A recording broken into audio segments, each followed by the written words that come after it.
ஒரு புல்லுக்கே இப்படி செய்வார்னா, ஆமென். 111வது சங்கீதம் அதனுடைய 6வது வசனத்தில் இப்படி சொல்லப்பட்டிருக்கிறது, ஜாதிகளின் சுதந்திரத்தை தமது ஜனங்களுக்கு கொடுத்ததினால், எல்லாரும் சொல்லுங்க, அவர் கொடுத்ததினால் தமது கிரியைகளின் பலத்தை அவர்களுக்கு தெரியப்படுத்தினார். அப்ப ஒரு காரியம் தெளிவாய் தெரிகிறது, ஒரு தேவ பிள்ளை எந்த ஒரு நன்மையும் பெற்றுவிடக் கூடாது என்று எப்பொழுதுமே ஒரு கூட்டம் தடையாதான் நிற்கும். ஆனா அந்த இடத்துல பலத்தில் பெரியவர் அதை எனக்கு தந்ததுனால, ஆமென். அப்போ அவன் என்னைக்குமே புரிஞ்சுக்கோங்க, யாக்கோபு தனக்கு கொடுக்கப்பட்ட நன்மையோடு புறப்பட ஆரம்பித்ததுமே லாபானும் வரான், ஏசாவும் வரான். இவர்களையும் தாண்டி அந்த நன்மை யாக்கோபிடத்தில் இருக்க காரணம் என்ன? தமது கிரியைகளின் பலத்தை தெரிய பண்ணினார். இன்னைக்கு நீங்க கர்த்தருக்கு மகிமை உண்டாவதாக. எங்க ஒரு பிடி சாப்பாடு நீங்க மத்தியானம் போய் சாப்பிட போறீங்க, கண்டிப்பா சாப்பிடுவீங்க. நீங்க சாப்பிட அப்படி போகும்போது, ஆண்டவரே அப்போ உங்க கிரியையின் பலன்பா, இந்த சாப்பாட்டுல நான் கை வைக்க கூடாதுன்னு சத்துரு எவ்வளவோ திட்டம் பண்ணுனா, ஆனா அதை தாண்டி என்ன சாப்பிட வச்சீங்கப்பா. க்ளோரி, ஆமென். இந்த நன்மையை நாம் பெற்றுக்கொள்ள கூடாது என்று எவ்வளவு, அது அவருடைய கிரியையின் பலன். சீயோன் கோட்டையை பிடிக்கிறதுக்கு தாவீது போகும்போது எல்லாரும் பரியாசம் பண்றாங்க, ஆமென். அங்க இருக்கிற சப்பானிகள் கூட ஆமென் ஒன்னு தடுப்பாங்க என்று, ஆனாலும் அவன் அதை பிடித்தான். இது எப்படி ஆயிற்று? தாவீது கேட்ட என்ன சொல்லுவார் தெரியுமா? என் சாமர்த்தியம் சொல்லுவாரா? நிச்சயமா சொல்ல மாட்டார். அவர் சொல்லுவார், நீரே இதை செய்தீர், நீரே இதை செய்தீர். இன்று என்னில் காண்பதெல்லாம் உம்மால் தானே வந்தது, இன்று என்னில் உம்மால் தானே வந்தது, இயேசுவே என் வாழ்வின் அர்த்தமே, உம்மகத்துவத்தை சொல்லி துதிப்பே, ஆமென். உம்மகத்துவத்தை உம் நீதியை சொல்ல ஒரு நாவு போதாதே, நீ செய்ததை சொல்ல இந்த ஆயுள் போதாதே, நீதி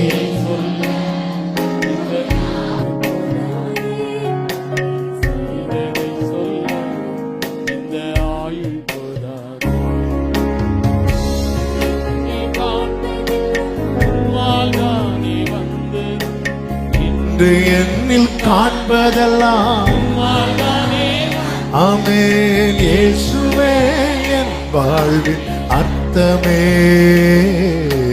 மகத்துவத்தை ஆமென், மகத்துவத்தை. எத்தனை பேர் சொல்லுங்க, நீர் வரும் முன்னே நான் இல்லாமல் இருந்தேன், நீர் வந்த பின்னாலே உயிர் பெற்று. ருசித்தவங்க மட்டும் பாடுங்க.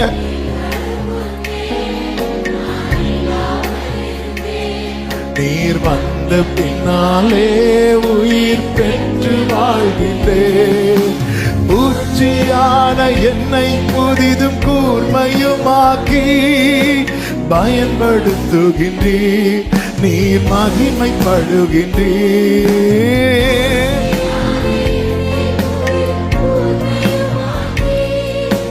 பயன்படுத்துகின்றேன். கைகளை உயர்த்தி, ஓ கிருபை பெரிதல்லவோ, உம் மகத்துவத்தை சொல்லி துதிப்பே, உம் மகத்துவத்தை. ஓசியா 6வது அதிகாரம் அதனுடைய 3வது வசனத்திலே இப்படி சொல்லப்பட்டிருக்கிறது. ஓசியா 6:3, அப்பொழுது நாம் அறிவடைந்து கர்த்தரை அறியும்படிக்கு தொடர்ந்து போவோம். அடுத்த வார்த்தையை பாருங்கள், அவருடைய புறப்படுதல் அருணோதயம் போல ஆயத்தமாயிருக்கிறது. அவருடைய புறப்படுதல் அருணோதயம். அந்த சூரியன் உதிக்கிறது இல்ல, அதான் சூரியன் உதிக்கிறதை யாருக்காவது தடுக்க முடியுமா? அப்படிதான் அவர் வருது. அருணோதயம் போல ஆயத்தமா இருக்கிறதுன்னா, சூரியன் உதிக்கும் போது அதுவரை பூமியை ஆட்கொண்டிருந்த இருள் எங்க போகுதுன்னே நமக்கு தெரியாது. சூரியன் மறையும் போது நிறைய பேர் பீச்சு கிட்ட போய் நிப்பாங்க. ஏன்னா அவங்களுக்கு தெரியுது அது அந்த இடத்துலதான் இறங்கணும், அது அங்க இறங்காது. ஆனா நம்ம பார்வைக்கு எப்படி தெரியும் தெரியுமா? இது இந்த இடத்துல இறங்கும், இது இந்த இடத்துல இருந்து எழும். அதை யாருக்குமே தடுக்க முடியாது. ஆனா இருள் எங்க போகுதுன்னே தெரியாது. அது போலதான் அவருடைய புறப்படுதல் இருக்கும். என் வாழ்க்கையில பிரச்சனை எத்தனை வருட பழக்கமானாலும் சரி, அவர் வந்துட்டார்னா அது எங்க போகுதுன்னு நம்புறவங்க மட்டும். அதனால கர்த்தர் இன்னைக்கு சொல்ல விரும்புகிற வார்த்தை இதுதான்: நாம் அறிவடைந்து கர்த்தரை அறியும்படிக்கு தொடர்ந்து போ. ஆமென். அவரை அறிகிற அறிவு நித்திய ஜீவன் வரைக்கும் என்ன கொண்டு போய் விடும்னா, இந்த பிரச்சனை எல்லாம் ஏமாத்துறோம். ஆமென். இன்னும் உம்மை அதாவது நான் இத்தனை நமக்கு பிள்ளைங்க வளர்ந்து 15 வருஷம் 20 வருஷம் ஆகியும் நம்மள தெரியலன்னு வைங்களேன், எப்படி இருக்கும்? என் பிள்ளை தெரியுமா, அவனுக்கு என்ன தெரியவே தெரியாது அப்படியே சொல்லுவோம். அது எப்படி இருக்கும் தெரியுமா? கடந்த நாள்ல ஒரு தகப்பனாருக்காக ஜெபிக்க கொண்டு வந்தாங்க. அப்போ என்ன உங்களுடைய, அவருக்கு திடீர்னு ஒரு பலவீனம் வந்ததுக்கு அப்புறம் பையனை தெரியல, மகளை தெரியல, இப்ப கொஞ்சம் கொஞ்சம் தெரிய ஆரம்பிக்குது, ஆனா பேரு தெரியல. அப்போ அந்த அந்த மகா சொல்றாங்க, திடீர்னு அவங்க ஒரு நாள் என்ன பேரை சொல்லி கூப்பிட்டுட்டாங்க. எங்களுக்கு அவ்வளவு சந்தோஷம். ஆனா அதுக்கப்புறம் மறந்துட்டு. ஆமென். அவ்வளவு வலிங்க நம்ம அப்பாக்கு. நன்மையை அடையும்படி ஓடி ஓடி வருகிற நாம கர்த்தரை அறிவை அடையும்படி வந்துட்டோம்னா, நம்ம லைஃப்ல இருக்கிற இருள்லாம் எங்க போகணும்னே தெரியாது. அவருடைய புறப்படுதல் எப்படி இருக்கும் தெரியுமா? அருணோதயம் போல அவர் வருவார். எந்த அளவுக்கு கர்த்தரை அறிகிற அறிவில வளர்றோமோ அந்த அளவுக்கு உறுதியா நிற்போம்.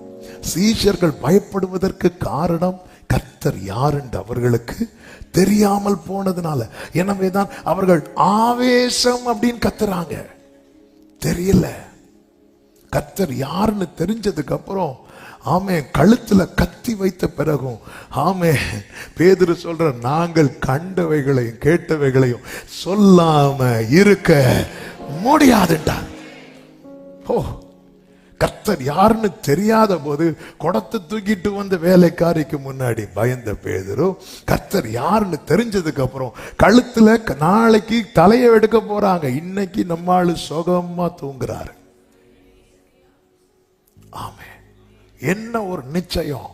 தேவ பிள்ளைகள் அவர் வந்துட்டா போதும், அவர் வந்துட்டா போதும். ஆமா, இந்த நாளில் ரேமா அதுதான். அவர் வந்தா அவருடைய புறப்படுதல் எப்படி இருக்கும் சொல்லுங்க? அருணோதயம் போல. எல்லாரும் இதை சொல்லுங்க பார்க்கலாம். அவருடைய புறப்படுதல், சத்தமா சொல்லுங்க, அவருடைய புறப்படுதல் அருணோதயம் போல ஆயத்தமா இருக்கிறது. ஆயத்தமா இருக்கிறதுனா இருளே இன்னும் 1 hour தான். ஆமென். நைட்டு சிலர் தூக்கம் வராம இருக்கும்போது டைம் பார்ப்பாங்க. எதுக்கு டைம் பார்ப்பாங்க தெரியுமா? இன்னும் 1 hour தான், இன்னும் 2 hours தான், இன்னும் 1/2 hour இருந்துக்கோ.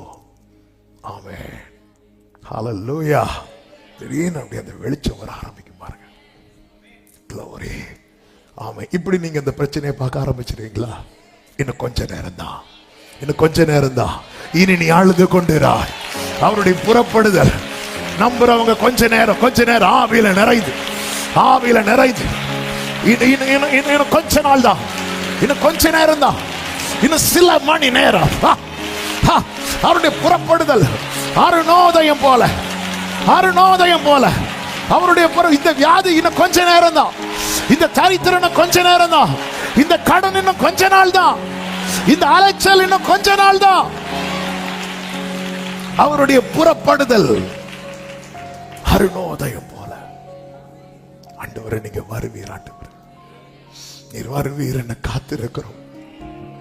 நீங்க வருவீர் என்று காத்திருக்கிறோம். கைகளை உயர்த்தி அப்படியே பிரேயர் பண்ணுங்கப்பா. நீங்க வந்துட்டீங்கன்னா மாறிடும். நாங்க நம்புறோம் உடைய புறப்படுதல் அருணோதயம் போல ஆயத்தம் ரெடியா இருக்கிறார். எல்லா வேதனையிலிருந்து உன்னை வெளியே கொண்டு வர. ஆமென். 12 வருட பிரச்சனை, 18 வருட பிரச்சனை, 38 வருட பிரச்சனை, இது எல்லாவற்றுக்கும் முற்றுப்புள்ளி வைக்க என் ஆண்டவர் ரெடியா இருக்கிறார். அவருடைய புறப்படுதல் அருணோதயம் போல. ஆமென். கர்த்தருக்கு மகிமை உண்டாவதாக. அவர் எப்படி வருவார்? 5 காரியங்களை எழுதி வைத்திருக்கிறேன். 5 சொல்ல முடியுமா என்று தெரியவில்லை. அவர் எப்படி வருவார்? 1, வேகமாய் வருவார். எல்லாரும் சொல்லுங்க பார்க்கலாம். ஏசாயா 11வது அதிகாரம் அதனுடைய 1வது வசனம். ஏசாயா 11:9. சாரி 1. ஈசாயினும் அடிமரத்திலிருந்து 19:1 எகிப்தின் பாரம் என்று துவங்குகிறது. இதோ கர்த்தர் வேகமான மேகத்தின் மேல் ஏறி எகிப்துக்கு வருவார். எல்லாரும் சொல்லுங்க வேகமா வருவார். எல்லாரும் சொல்லுங்க வேகமாய் வருவார். ஆமென். புலம்பல் 3வது அதிகாரம் வாசிக்க வேண்டாம், நான் சொல்லிவிடுகிறேன். சொல்லும் வசனத்தை மட்டும் வாசியுங்கள், மற்றபடி கேளுங்கள், நேரம் இல்லாதபடியினாலே. 3வது அதிகாரம் 55 முதல் 57 வரையுள்ள வசனங்களை பார்க்கும்போது அங்கு என்ன சொல்லப்பட்டிருக்கிறது? மகா ஆழமான கிடங்கிலிருந்து கர்த்தாவே உம்முடைய நாமத்தை பற்றி கூப்பிட்டேன். 57 நான் கூப்பிட்ட நாளிலே நீர் என்னை அணுகி கூப்பிட்ட நாளிலே. இதான் அவருடைய வேகம். இன்னும் அவருடைய வேகத்தை குறித்து சொல்ல வேண்டுமானால், நாளைக்கு சத்துரு நம்மை சந்திக்க வரானா, இன்னைக்கு நைட்டு நம்ம கிட்ட வந்திருப்பா. ஆமென் சொல்லுங்க பார்க்கலாம். உங்க பிரச்சனை 1 மாசம் இருக்கு, பிரச்சனை 1 வருஷம் இருக்கு. ஆனா பிரச்சனை நெருங்கி 1 வருஷம் பிரச்சனை. இவன் 1 மாசம் தான் இருக்கு, இவன் 1 வாரம் தான் இருக்கு, இன்னும் 1 நாள் தான் இருக்கு. நாளைக்கு என்ன நடக்குமோ என்று கலங்கும் போது இந்த இரவிலே அன்று ஏசாவை சந்திக்கிறதுக்கு முன்னாடி கர்த்தர் யாபோக் காற்றின் கரையிலே யாக்கோபினிடத்தில் வந்தது போல கர்த்தர் தருகிற வார்த்தை வேகமாய்